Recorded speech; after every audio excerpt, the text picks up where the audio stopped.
Hello everyone, I am Dr. Nilanjana Bhattacharya Nath from Swami Vivekananda Institute of Modern Science. My today's topic is Ancient Human Genome. This is the part 2. In part 1, I have already discussed about different types of ancient DNA, their significance in the ancient human genome study. In this video, I will be discussing about the story of human evolution along with human genome. Let's start with the story of Neanderthals. Modern humans evolved from earlier species of Homo that originated in Africa around 2 to 2.5 million years ago, subsequently migrating into Eurasia at different points in time.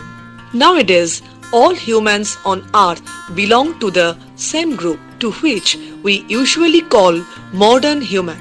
But until about 30,000 years ago, other human groups existed in parallel to us. The most well-known are the Neanderthals.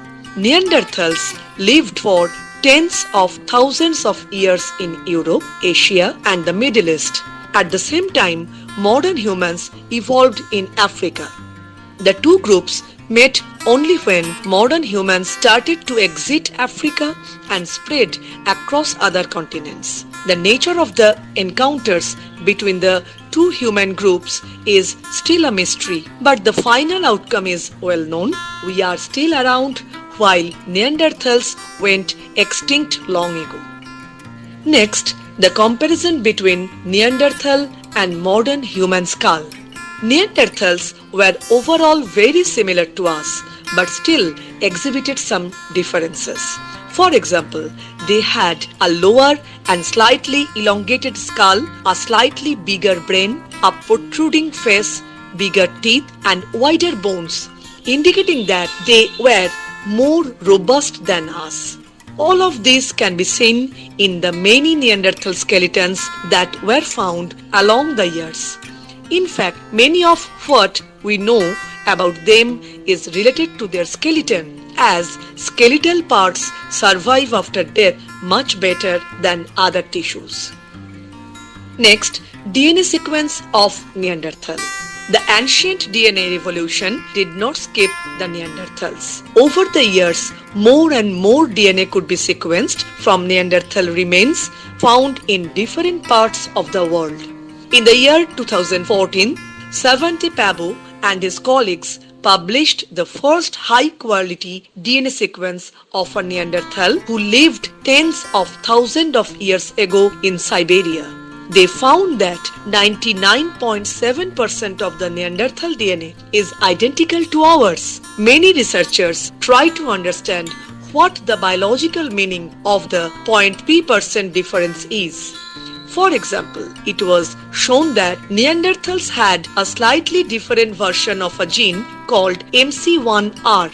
This gene is responsible for the color of the skin and hair. Researchers think that the Neanderthal version of this gene probably led to light skin and reddish hair.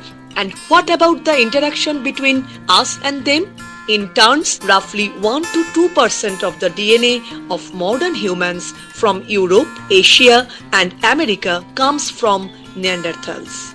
This means that Neanderthals and modern humans mated and gave birth to hybrid children. Most of us are actually offspring of these ancient hybrids. Next, the Denisovans, our mysterious relatives.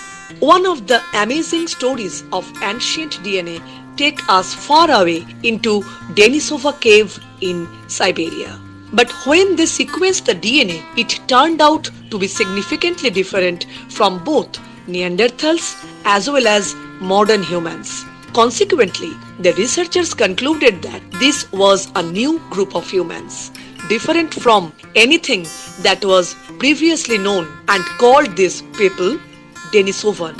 They are named after the Denisova cave in Siberia where their first remains were found. The DNA of the Denisovan enables us to learn a few things about these mysterious humans. Traces of their DNA were found in the genomes of native Australians and native New Guineans and nearby islands. It is therefore likely that the Denisovans lived not only in Siberia but also in other places in Asia where they met and interacted with modern humans. Denisovan DNA was found in present-day Tibetans, conferring them with the ability to live in high altitudes. Denisovan DNA was also found in present-day Eskimos, conferring them with the ability to live in fierce coldness. Based on these findings, it is believed that Denisovans were adapted to living in high altitudes and cold temperatures. Next, human evolution, a tale from ancient genomes.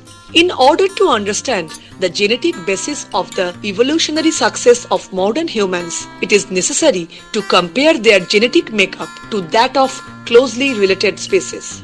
Unfortunately, our closest living relatives, the chimpanzees, are evolutionarily quite distant. With the advent of ancient DNA study and more recently paleogenomics, that is, the study of the genomes of ancient organisms, it has become possible to compare human genomes to those of much more closely related groups. Our closest known relatives are the Neanderthals, as I have already discussed, which evolved and lived in Europe and Western Asia from about 6 lakhs years ago until their disappearance around 30,000 years ago, following the expansion of autonomically modern humans into their range. The closely related Denisovans are only known by virtue of their DNA, which has been extracted from bone fragments dating around 30,000 to 50,000 years ago, found in a single Siberian cave. Analysis of Neanderthal and Denisovan nuclear as well as mitochondrial genomes have revealed surprising insights into these archaic humans as well as our own species. The most significant discovery in this regard was the short fragments of mitochondrial DNA from the Neanderthal holotype in 1997. Despite consisting of only 378, that is 378 base pairs of mitochondrial DNA from a single individual, the first Neanderthal mid-DNA sequence already provided sufficient phylogenetic signal to clearly indicate that Neanderthals were a sister group to anatomically modern humans. Furthermore, the data provided no evidence of interbreeding between Neanderthals and anatomically modern humans at a level sufficient to result in Neanderthal mid-DNA introgression into the modern human gene pool. Therefore, there are several limitations to the mid-DNA data. First, complete mid-DNA genomes only exist from a genetically homogeneous group of the last Neanderthals. Second, the mid-DNA genome is a single genetic marker representing only part of the Neanderthals' genetic history and carries little functionally relevant information. Next, having a Neanderthal genome draft is an impressive technical achievement that allows us to start answering many evolutionary questions. Some key adaptations of Neanderthals are impossible to ascertain from morphology or archaeology alone, but can be explored from their nuclear genome. For example, FOXP2, a gene putatively associated with the human ability to speak, was found to be identical in Neanderthals and anatomically modern humans. Furthermore, analysis of the pigmentation gene MC1R provided evidence that some Neanderthals were red-haired and had fair skin, traits that are similarly hard to infer from the fossil record. The genome analysis yielded between 78 and 83 genes that differ on the amino acid level between the two hominin groups. This list comprises genes associated with various functions including metabolism, cranial development, pigmentation, skin physiology, cognition, and even palm move. In addition, the genomes provide evidence of gene flow between three lineages after anatomically modern humans left Africa, drastically changing our view of human evolution.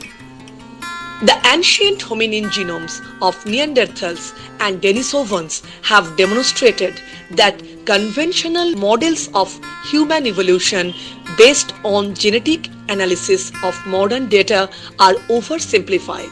While the Africa migration of anatomically modern humans continues to play a dominant role in the origin of modern Eurasians, it is clear that successive episodes of hybridization with archaic hominins have played a role in this process.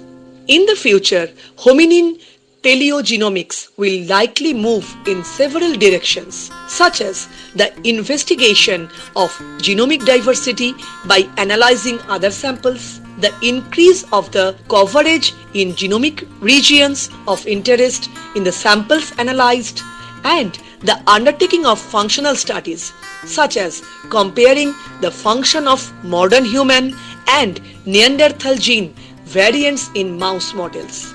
A further exciting prospect is whether other extinct hominins will be found to contain DNA suitable for genomic analysis. While fossils attributed to Homo floresiensis are within the time range of DNA retrieval but come from a warm and damp environment that is unfavorable for DNA preservation, and fossils attributed to Homo erectus might be too old, while the precise phylogenetic relationship among all these hominin species have remained largely controversial. Paleogenomics, a discipline that has begun to revolutionize the study of human evolution, has not yet reached its temporal and geographic temporal limits. Thank you.